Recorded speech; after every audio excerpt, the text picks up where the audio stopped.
Assalamualaikum warahmatullahi wabarakatuh dan selamat pagi. Baik, hari ini kita akan meneruskan pelajaran kita dalam bab 1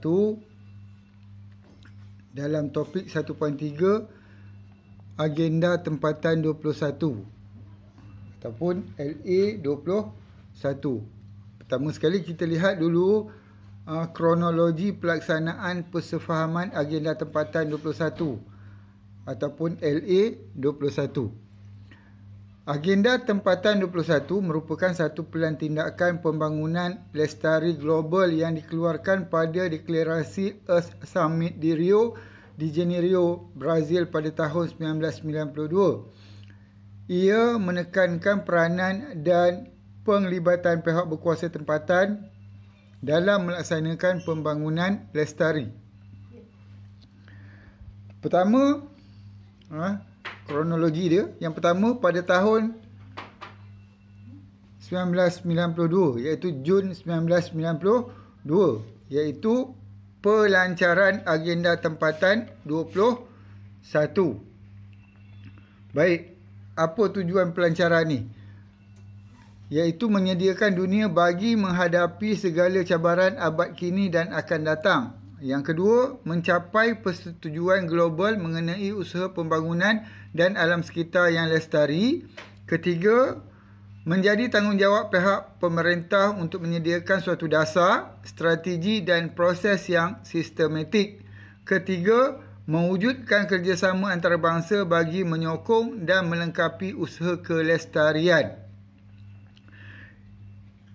Yang kelima, mengukuhkan peranan pertubuhan bangsa-bangsa bersatu dalam memantau perkembangan agenda tempatan 21, iaitu dengan menyelaraskan sumber keuangan, menampung kos tambahan bagi menangani masalah alam sekitar dan membuat penilaian terhadap perkembangan program dan aktiviti pembangunan dan alam sekitar lestari. Ini ialah tujuannya pelancaran agenda tempatan 21. Kemudian yang kedua, pada Disember 1992, di mana pada waktu ini penubuhan The Commission on Sustainable Development, ringkasannya CSD. Apa tujuan penubuhan ni? Pertama, sebagai badan pemerhati dan melaporkan pelaksanaan agenda tempatan 21. Kedua, memastikan tindakan susulan yang berkesan hasil daripada persidangan PBB mengenai pembangunan dan alam sekitar lestari.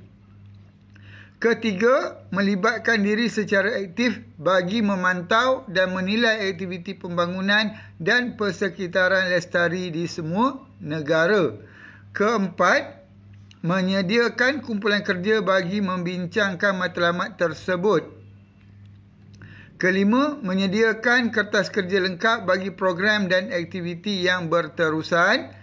Keenam, mewujudkan komuniti pakar antarabangsa dalam menyediakan dana bagi pembangunan lestari keseluruhannya. Itu kronologi yang kedua. Kemudian yang ketiga, pada Jun 1997,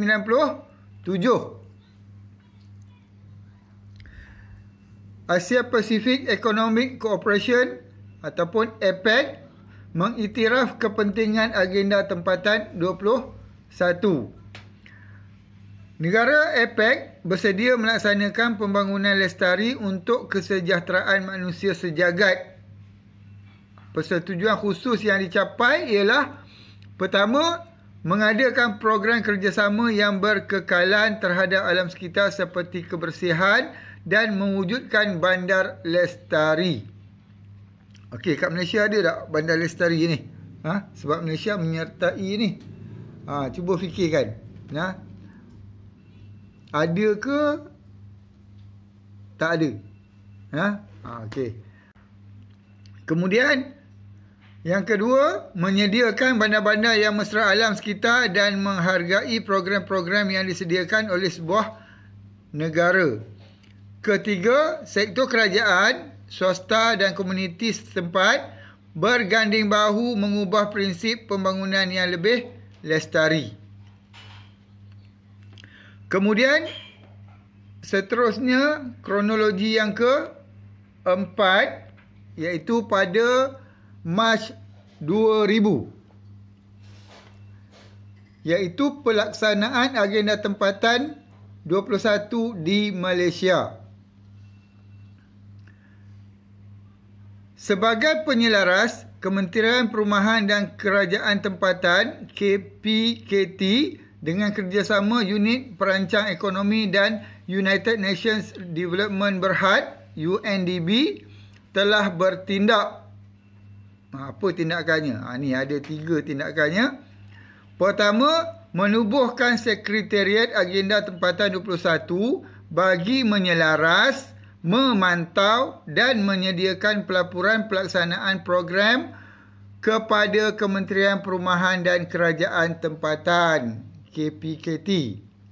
Yang kedua, meningkatkan peranan pihak berkuasa tempatan PBT dalam mendidik orang awam untuk turut serta dalam pembangunan dan persekitaran lestari. Ketiga, Perbadanan Putrajaya memulakan program Bandar Lestari dan bersepakat menjadikan Putrajaya ceria, mesra alam, selamat, beridentiti dan mempunyai penduduk yang berilmu dengan mengamalkan nilai-nilai murni demi kesejahteraan masa kini dan akan datang. Itu jawapan kepada soalan yang saya tanya tadi. Ya. Adakah di Malaysia ada bandar lestari ke? Tidak. Ya. Okey. Seterusnya, kronologi yang ke-5 iaitu pada September 2002. Pelaksanaan penuh agenda tempatan 21 dan program tambahan serta komitmen prinsip Rio dikuatkuasakan semula. Malaysia melancarkan Dasar Alam Sekitar Negara DASN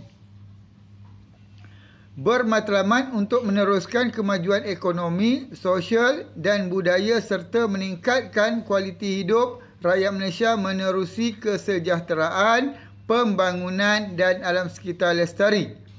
Tujuan khusus adalah untuk mewujudkan alam sekitar yang bersih, selamat, sihat dan produktif bagi generasi masa kini dan akan datang. Okey. Itu dia kronologi pelaksanaan agenda tempatan 21. Macam mana nak ingat ni? Macam mana nak ingat semua kronologi? Ada 5 kronologi ni. Bermula dengan pelancaran agenda tempatan 21, penubuhan The Commission on Sustainable Development, kemudian Asia Pacific Economic Cooperation APEC. Yang keempat, pelaksanaan agenda tempatan 21, dan yang kelima yang terakhir ni ialah pelaksanaan penuh agenda tempatan 21 dan program tempatan serta komitmen prinsip Rio dikuatkuasakan semula. Okey, dekat sini saya nak share yang ini seorang murid saya beberapa tahun lepas dia buat ni. Macam mana dia nak mengingatkan kronologi agenda tempatan 21 ni. Ya. Dia buat macam ni. Kalau boleh anda gunakanlah. Ya. Dia buat satu ayat. Dia bina satu ayat yang dapat mengingat kronologi ni. Ayat dia macam ni. Okey. Kalau awak ada kertas ke apa, boleh tuliskan. Yang pertama, pelancaran agenda tempatan 21 ni, dia ambil perkataan lancar. Lancar. Kemudian yang kedua, penubuhan The Commission on Sustainable Development ni, dia ambil sikit je. CSD tu dia ambil CD. Dia ambil CD. Okey. Yang kedua, CD.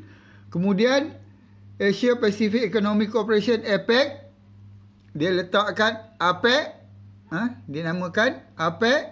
Kemudian pelaksanaan agenda tempatan 21 di Malaysia, dia ambil dari Melaya. Dari Melaya. Kemudian, pelaksanaan penuh agenda tempatan 21 dan program tambahan, program tambahan serta komitmen prinsip Rio dikuatkuasakan semula. Dia ambil kat sini ayat perkataan terbang ke Rio. Jadi, ayat penuh dia berbunyi macam ni. Lancar CD APEC dari Melaya terbang ke Rio. Jadi dia boleh ingat. Lancar tu, pelancaran agenda tempatan 21, CD tu, CDS, APEC tu, APEC. Dari Melaya tu, pelaksanaan agenda tempatan di Malaysia. Kemudian terbang ke Rio tu ialah prinsip Rio dikuatkuasakan semula, yang kelima ni. Okey.